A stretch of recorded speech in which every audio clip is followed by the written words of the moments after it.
அன்புள்ள ஆண்டவரே, மீண்டும் உம்முடைய பலத்த கிருபை இந்த நாளின் நித்திரை நின்று எங்களை கண்விழிக்கச் செய்து, இந்த வாரத்தின் 3வது நாளின் செவ்வாய்க்கிழமையின் காலை பொழுதை காண்பதற்கு கிருபை கொடுத்த தயவிற்காக உம்மை ஸ்தோத்தரிக்கிறோம். வந்திருக்கின்ற எங்கள் ஒவ்வொருவருக்குள்ளும் உம்முடைய கிருபை, உம்முடைய சமாதானம் தங்கியிருந்து, உமக்கேற்ற ஜீவிதத்திலே இந்த நாளை நாங்கள் அர்ப்பணிக்க கர்த்தருடைய சமூகத்தில் எங்களை தாழ்த்துகிறோம்.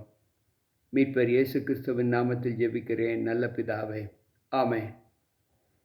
அன்பான உடன் விசுவாச பிள்ளைகளே, கர்த்தருடைய நாமத்தின் பேரிலே மீண்டும் நல்லதொரு புதிய நாளை காண்பதற்கு உங்களை அழைத்த தேவனுக்கு கொடான கொடி ஸ்தோத்திரங்களை ஏறெடுத்து தேவ சமூகத்தில் வந்திருக்கிற உங்கள் அனைவருக்கும் இந்த செவ்வாய்க்கிழமையின் காலையின் வாழ்த்துக்களை தெரிவித்துக் கொள்கிறேன். கர்த்தர் நம்மோடு இருப்பாராக. இந்த நாளிலும் பவுல் தன்னுடைய ஊழியத்தின் பாதையிலே கடந்து செல்லும்போது அவர் அதிகமாக பிரயாணப்பட்ட இடம் கொரிந்து பட்டணம். அவர் அந்த பட்டணத்திற்கு 3 முறை அவர் வந்திருக்கிறார் என்று வேதம் சாட்சி சொல்லுகிறது. 2 கொரிந்தியர் 12வது அதிகாரம் 14வது வசனம் இப்படி சொல்லுகிறது: இதோ உங்களிடத்திற்கு 3ஆம் தரம் வர ஆயத்தமாய் இருக்கிறேன். நான் உங்களை வருத்தப்படுத்துவது இல்லை. நான் உங்களுடையதை அல்ல, உங்களையே தேடுகிறேன். பெற்றாருக்கு பிள்ளைகள் அல்ல, பிள்ளைகளுக்கு பெற்றோர்களே பொக்கிஷங்களை சேர்த்து வைக்க வேண்டும் என்று சொல்லுகிறார். அன்பு பிள்ளைகளே, இன்றைக்கு வேதம் சொல்லுகிற வார்த்தை தகப்பனையும் தாயையும் கனம் பண்ணுவாயாக என்று 5வது கட்டளையாக ஆண்டவர் நமக்கு கட்டளையிட்டு இருக்கிறார். ஆனால் இன்றைக்கு பிள்ளைகளை நாடி அநேக பெற்றோர்கள் இருப்பதை நாம் பார்க்கிறோம். பிள்ளைகளுடைய உதவிக்கரம் இல்லாமல் வாழ முடியாத சூழ்நிலையிலும் அநேக பெற்றோர்கள் வாழ்ந்து கொண்டிருப்பதை நாம் பார்க்கிறோம். ஆனால் வேதம் என்ன சொல்லுகிறது என்றால், பெற்றோர்கள்தான் பிள்ளைகளுக்கு பொக்கிஷங்களை சேர்த்து வைக்க வேண்டும் என்று அது வேதம் சொல்லுகிற நியமம். பிள்ளைகள் அல்ல, பிள்ளைகளிடத்தில் பெற்றோர்கள் தங்களுக்கு உதவி கிடைக்க வேண்டும் என்று எதிர்பார்ப்பது வேத சத்தியத்திற்கு புறம்பானது என்று இங்கு பவுல் சொல்லுகிறார். அன்பு பிள்ளைகளே, இதை நாம் எப்படி எடுத்துக்கொள்வது?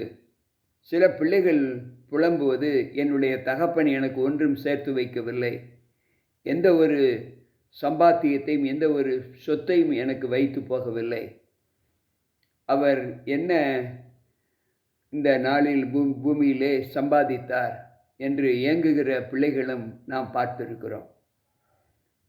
அதுதான் உண்மை. பெற்றோர்கள் பிள்ளைகளை பெற்றெடுத்ததற்கு பின்பு ஒரு குடும்பத்தை கவனிப்பதை காட்டிலும் குடும்பத்தினுடைய வருங்கால வாழ்க்கைக்கு சம்பாதித்து வைக்க வேண்டும் என்பது பெற்றோர்களுடைய தலையாய கடமை.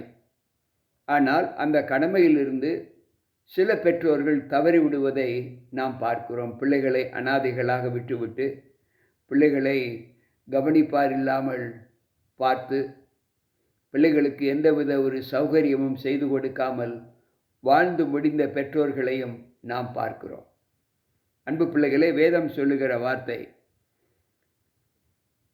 நீதிமொழிகளின் புஸ்தகம் 15வது அதிகாரத்தை நாம் வாசிப்போம் என்றால், அங்கு 20வது வசனம் இப்படி சொல்லுகிறது: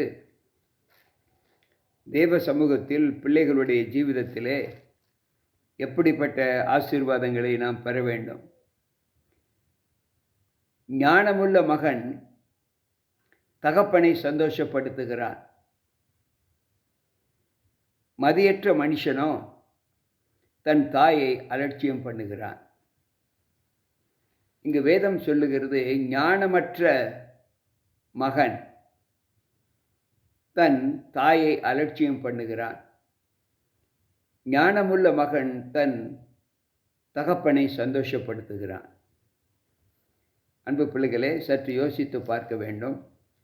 கனம் பண்ண வேண்டும் என்று சொன்ன அந்த பிரமாணத்திற்கு சாட்சியாக ஞானமுள்ள பிள்ளைகள் தங்கள் தகப்பனை சந்தோஷப்படுத்துவதை இங்கு வேதம் சுட்டி காண்பிக்கிறது.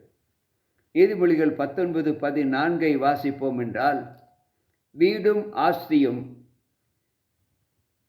அங்கு பிதாக்கள் வைக்கும் சுதந்திரம், புத்தியுள்ள மனைவியோ கர்த்தர் அருளும் ஈவு என்று சொல்லுகிறார். வீடும் ஆஸ்தியும் தங்கள் சந்ததிக்கு பிதாக்கள் வைத்து போகிற சுதந்திரம். அன்பு பிள்ளைகளை, இன்றைக்கு பெற்றோர் என்கின்ற ஸ்தானத்தில் இருக்கக்கூடிய தகப்பனும் தாயும் தாங்கள் பெற்றெடுத்த பிள்ளைகளுக்கு செய்ய வேண்டிய தலையாய கடமை அது என்று ஆண்டவர் சொல்லுகிறார். அப்போஸ்தலரின் புஸ்தகம் 20வது அதிகாரம் 23வது வசனத்தை நாம் வாசிப்போம் என்றால், அங்கு ஆண்டவர் சொல்லுகிற வார்த்தை, அப்போஸ்தலரின் புஸ்தகம் 20வது அதிகாரம் 33வது வசனம் இப்படி சொல்லுகிறது: ஒருவனுடைய வெள்ளியை பார்க்கிலும் பொன்னையாகிலும் வஸ்திரத்தையாக்கிலும் நான் இச்சிக்கவில்லை என்று சொல்லுகிறார். ஒருவனுடைய வெள்ளியையாகிலும் பொன்னையாகிலும் வஸ்திரத்தையாகிலும் நான் இச்சிக்கவில்லை என்று சொல்லுகிறார். இன்றைக்கு இந்த வார்த்தை நமக்கு சொல்லுவது என்னவென்றால், நாம் மற்றவர்களுடைய சொத்துக்களை, மற்றவர்களுடைய உடைமைகளை அபகரித்து தம்முடைய பிள்ளைகளுக்கு சொத்து சேர்க்க வேண்டும் என்று நினைக்கிற பெற்றோர்கள் அபத்தமானவர்கள். இன்றைக்கு அப்படிப்பட்ட தகப்பனையும் தாயையும் கூட நாம் பார்த்திருக்கிறோம். மற்றவர்களுக்குரியதை எடுத்து குற்றம் செய்து, திருடு செய்து, அபகரித்து பிள்ளைகளுக்கு சொத்து சேர்ப்பதை நாம் பார்க்கிறோம். அதுவும் வேதாகமத்தில் ஆண்டவர் சொல்லுகிற பெரிய அபத்தமான செய்தி என்று ஆண்டவர் சொல்லுகிறார். மேலும் 1 கொரிந்தியரின் புஸ்தகம் 10வது அதிகாரம் அங்கு 33வது வசனம் சொல்லுகிறது: நீங்களும் யூதருக்கும் கிரேக்கருக்கும் தேவனுடைய சபைக்கும் இடரல் அற்றவர்களாய் இருங்கள் என்று சொல்லுகிறார். அன்பு பிள்ளைகளே, இன்றைக்கு வேதம் சொல்லுகிற வார்த்தை, ஒரு குடும்பம் என்று சொன்னால் அந்த குடும்பத்தை ஆசீர்வதிப்பவர் ஆண்டவர். ஒரு கணவன், ஒரு மனைவி, பிள்ளைகள் என்கின்ற ஸ்தானத்தை கொடுப்பது ஆண்டவர்தான். ஆனால் அந்த ஸ்தானத்தை மகிமைப்படுத்தி ஆண்டவருக்கு சாட்சியாக வாழக்கூடிய ஒரு பெரிய பொறுப்பு பெற்றோர்களுக்கு உண்டு என்பதை நாம் ஒவ்வொருவரும் மறக்கக்கூடாது. எத்தனையோ பிள்ளைகள் இன்றைக்கு தேவ சமூகத்தில் தங்களுடைய வாழ்க்கையை ஆண்டவருக்கென்று அர்ப்பணிக்காமல் தங்கள் சுயம் போன போக்கிலே திருமணம் செய்துவிட்டு பிள்ளைகளை அலைய விடுவதை நாம் பார்க்கிறோம். எத்தனையோ பிள்ளைகள் கவனிப்பாரற்ற நிலையில் அங்கு வெளியில் அலைந்து கொண்டிருப்பதை நாம் பார்க்கிறோம். அன்பு பிள்ளைகளே, பவுல் சொல்லுகிறார், அப்படிப்பட்டவர்களுக்கு பவுல் சொல்லுகிற ஆலோசனை 1 கொரிந்தியர் 4வது அதிகாரம் 14வது வசனம் இப்படி சொல்லுகிறது: உங்களை வெட்கப்படுத்தும்படிக்கு நான் இவைகளை எழுதவில்லை, நீங்கள் எனக்கு பிரியமான பிள்ளைகள் என்று உங்களுக்கு புத்தி சொல்லுகிறேன்.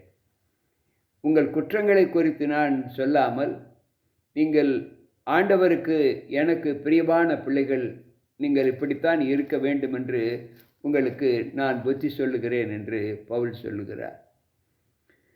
இன்றைக்கு நம்முடைய வாழ்க்கையில் நாம் கற்றுக்கொள்ளக்கூடிய ஞானம் என்ன? நம்முடைய சம்பாத்தியம், நமக்கென்று ஒரு குடும்பத்தை ஆண்டவர் கொடுத்திருக்கிறார். அந்த குடும்பத்திலே நாம் தேவனோடு இசைந்திருக்கிற ஒரு அனுபவத்தை எப்படி பெற்றுக்கொண்டிருக்க வேண்டும் என்பதை நாம் சற்று யோசித்து பார்ப்போம். நீதிமொழிகளின் புஸ்தகம் 13வது அதிகாரம் அங்கு 22வது வசனம் இப்படி சொல்லுகிறது: நல்லவன் தன் பிள்ளைகளின் பிள்ளைகளுக்கு சுதந்திரம் வைத்து போகிறான், பாவிகளின் ஆஸ்தியோ நீதிமானுக்காக சேர்த்து வைக்கப்படும். நல்லவன், நல்ல ஞானமுள்ள தகப்பன் தன் பிள்ளைகளுக்கு சொத்துக்களை வைத்து போகிறான். அதைத்தான் அங்கு பவுல் சொன்னார், பெற்றோர்களை பிள்ளைகளுக்கு சொத்துக்களை சேர்த்து வைக்க வேண்டும். அதை யார் சேர்த்து வைப்பார் என்றால், யார் நல்ல பெற்றோர்களாக இருக்கிறார்களோ அவர்கள் தங்கள் பிள்ளைகளுக்கு சொத்துக்களை சேர்த்து வைக்கிறார்கள். துன்மார்க்கனோ ஆஸ்தியை சேர்க்கும்போது, அதாவது துன்மார்க்கத்தினால் தன் ஆசையை சம்பாதித்தவன் அவன் எப்படி இருக்கிறான் என்றால், அவன் தேவனுடைய சமூகத்தில் அவன் சம்பாதித்ததை நீதிமானுக்காக அவன் வைத்து போகிறான் என்று இங்கு வேதம் சொல்லுகிறது. கிறிஸ்துவுக்குள் பிரியமான விசுவாச பிள்ளைகளே, இன்றைக்கு நாம் பார்த்து கொண்டிருக்கிற இந்த லோகத்தில் பிள்ளைகள் பெற்றோர்களுக்கு செய்ய வேண்டிய கடமைகளை கண்டிப்பாக செய்ய வேண்டும். அதில் ஒன்று, பெற்றோர்களுடைய பொறுப்பு பிள்ளைகளுக்கு ஆஸ்தி சேர்த்து வைப்பது. இன்றைக்கு சில நேரங்களில் நம்முடைய மொழிகள், எங்கள் அப்பா எனக்கு என்ன வச்சுட்டு போனார், ஒன்றையுமே வைக்கலை. பிள்ளைகள் பெற்றோரிடத்தில் சண்டை போடுவது, தாயினிடத்தில் சண்டை போடுவதை நாம் பார்க்கிறோம்.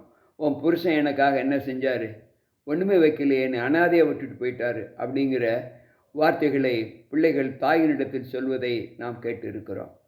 அன்பு பிள்ளைகள், இதற்கெல்லாம் என்ன காரணம் என்றால், புத்தி இல்லாத கணவன், இயலாத கணவன்.